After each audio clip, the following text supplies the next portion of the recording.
ಬರೀ 4 ಸಾಲಿಗಳಲ್ಲಿ ಹೇಳುವಂತ ಶ್ಲೋಕಗಳ ರೀತಿ ಇರುವಂತಹ ಉಗಾಭೋಗಗಳು ತುಂಬಾ ಅರ್ಥಪೂರ್ಣವೂ ತುಂಬಾ ಸತ್ವಪೂರ್ಣವೂ ಸಹ ಆಗಿದೆ.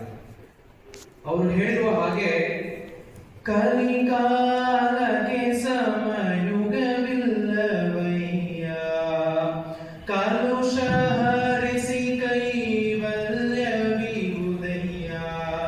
ಸರಿನಾಮ ಕೀರ್ತನೆ ಸ್ಮರಣೆ ಸಾಕಯ್ಯ, ಸರಿನಾಮ ಕೀರ್ತನೆ ಸ್ಮರಣೆ ಸಾಕಯ್ಯ, ಸ್ಮರಿಸಲು ಸಾಯುಜ್ಯ ಪದವಿಯುವುದಯ್ಯ,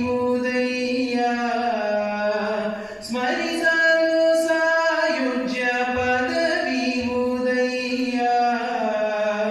ಬಲವಂತ ಶ್ರೀರಂಗ ವಿಠಲನೆನೆದರೆ, ಬಲವಂತ ಶ್ರೀರಂಗ ವಿಠಲನೆನೆದರೆ, ಕಲಿಯುಗವೇ ಕೃತಯುಗ ಆಗುವುದಯ್ಯ,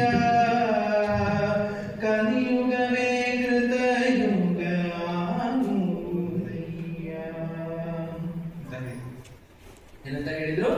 ಕಲಿಯುಗವೇ ಕೃತಯುಗವಾಗುವುದು. ಸಲಿನಾಮ ಕೀರ್ತನೆ ಒಂದನ್ನ ಮಾಡಿದ್ರೆ ಸಾಕು, ಭಗವಂತನ ನಾಮವನ್ನ ನೆನೆಸಿದರೆ ಸಾಕು, ನಮ್ಮ ಸರ್ವ ಪಾಪವೆಲ್ಲವೂ ಹೋಗಿ ಏನ್ ಸಿಗುತ್ತೆ ನಮಗೆ?